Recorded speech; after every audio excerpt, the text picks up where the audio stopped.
এই জগৎ মাঝে মা বলে ডাকার মতো আমার কেউ নেই। আমি অনেক কষ্ট করে তোমার সেবার জোগাড় করেছি। বৈষ্ণব, তুমি সেবা গ্রহণ করো এবং আমাকে একটিবার মা বলে ডাকো। কিন্তু সেদিন বৈষ্ণব বলেছিল, না গো ও ধরা, এ জন্মে তোমার অভিলাষ পূর্ণ হবে না। আমি তোমায় কথা দিলাম, আগত তারপর যুগে আমি কৃষ্ণ হব আর তুই হবি মা যশোদা। আমি তোর কোলে বসে নবনী সেবা করব আর মা মা বলে তোকে ডাকবো। তোমার সেদিনে আমি তোর অভিলাষ পূর্ণ করব। হরি হরি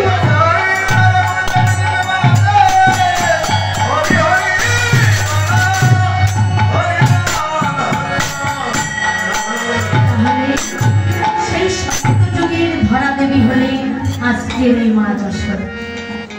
তাই বলছো ভাই, মা যদি বিদায় না দেয় আমি তো কষ্ট গোচারণে যেতে পারবো না। সরিষম ওরে মায়ে না বলি আমি যদি যাই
বলি আমাদের তো মা আছে, কিন্তু তোর মতো মা কমই আছে, তোর মায়ের মতো মা কমই আছে।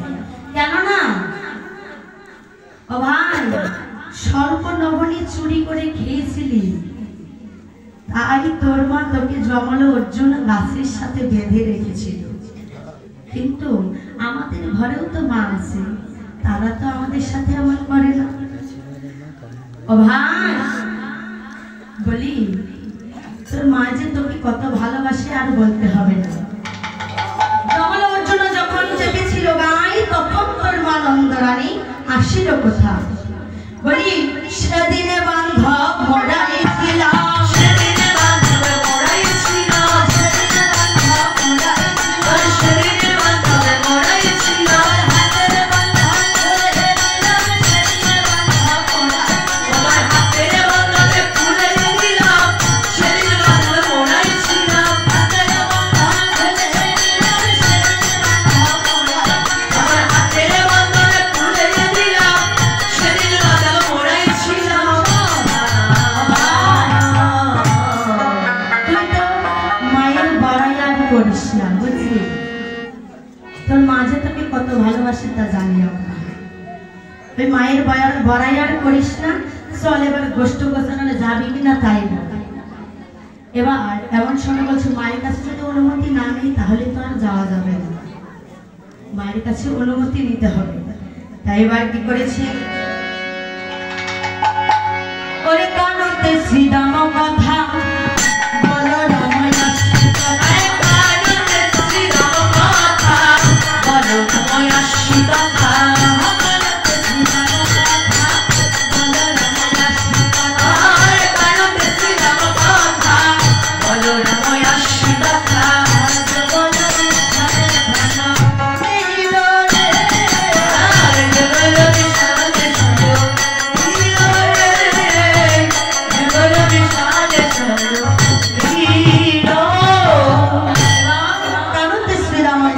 বলরাম আসি তথা যুগল বিশালে সারদিল।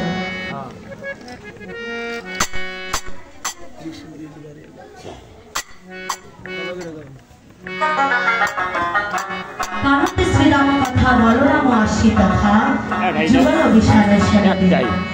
এবার কি করেছে? শ্রীরামের মাঝে কথা হচ্ছে, কানতে শ্রীরাম কথা। এমন সময় বলরাম এসে দাঁড়িয়েছে। বলরাম ছিল সেই গোষ্ঠোপচারণের মাঝখানে দাঁড়িয়েছে। মনে মনে ভাবছে দাদা শ্রীরামকে সেই কখন পাঠিয়েছে, এখনো ভাই কানাইকে নিয়ে এলো না। যাই তো আমি একটু গিয়ে দেখি। তা দাদা বলরাম বাবা মানে শিশুদের মতো আধো আধো কথা বলে। তা ডাকতে ডাকতে এসেছে,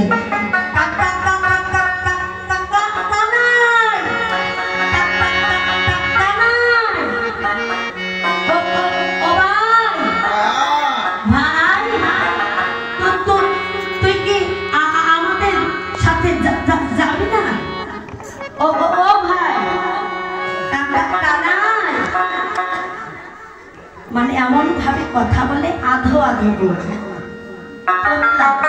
আমরা যাকে বলি তোতলা, কথা বলতে পারে না, আধো আধো ভাবে কথা।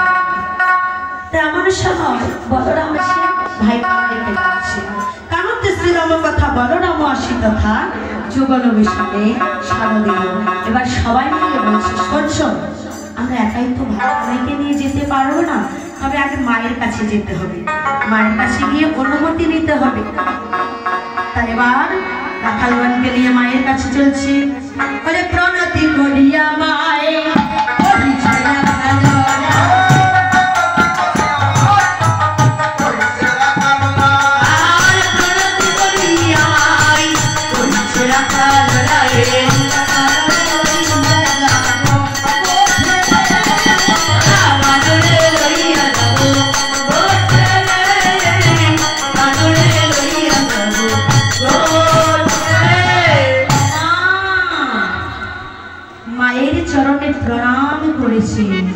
প্রণাম করে বলছো, মা আমরা ভাই কানাইকে নিয়ে গোষ্ঠোপচারণে যেতে চাই। মা গো, তুমি যদি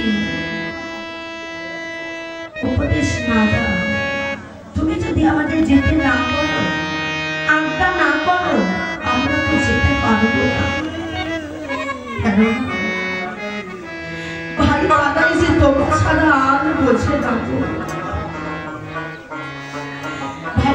কেঁদে কেঁদে বলছি, ওরে তোরা তো জানিস না মা সন্তানের ভালোবাসাটা যে কেমন। মা যে সন্তানকে কি এমন ডুরি দিয়ে বাঁধে।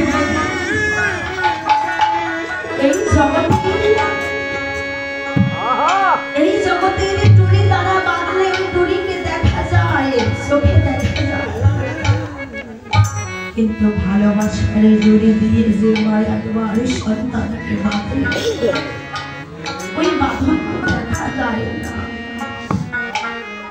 বলছে জানিস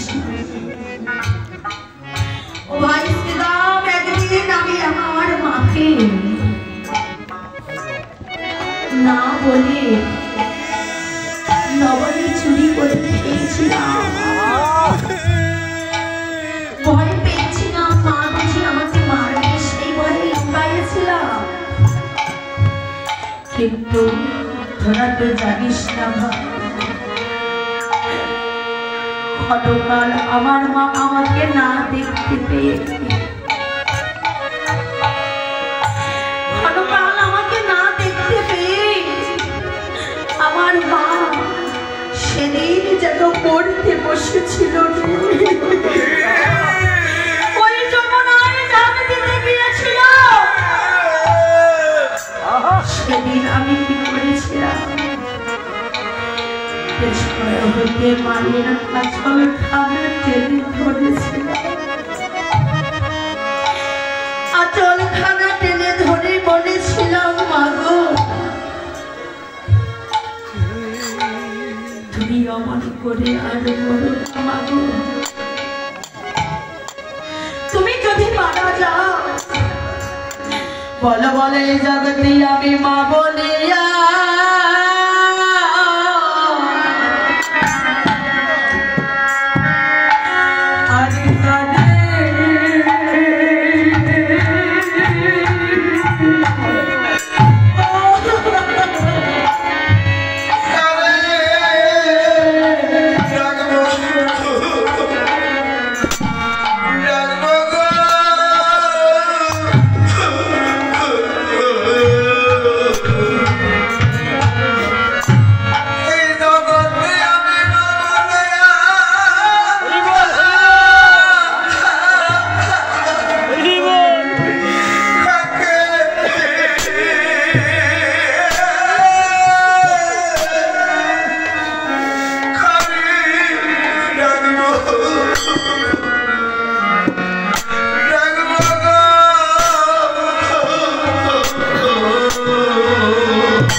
বলছি ও মা, আজ ভাই কানাইকে নিয়ে বৈষ্ণব গোচরণে যাব। উপস্থিত সাধক বৈষ্ণব ভক্তমণ্ডলীগণ, ভগবানের লীলা শ্রবণ করলে কিছু কিছু দক্ষিণা দান করতে হয়। এখানে আমার লীলাটা চলতে থাকবে, আমার তরফ থেকে ভক্ত পাঠাচ্ছি, কিছু কিছু দক্ষিণা দান করবে। হরি বল। তাই এবার মা শোনা মাত্র বলছে, ওরে কি বলিলি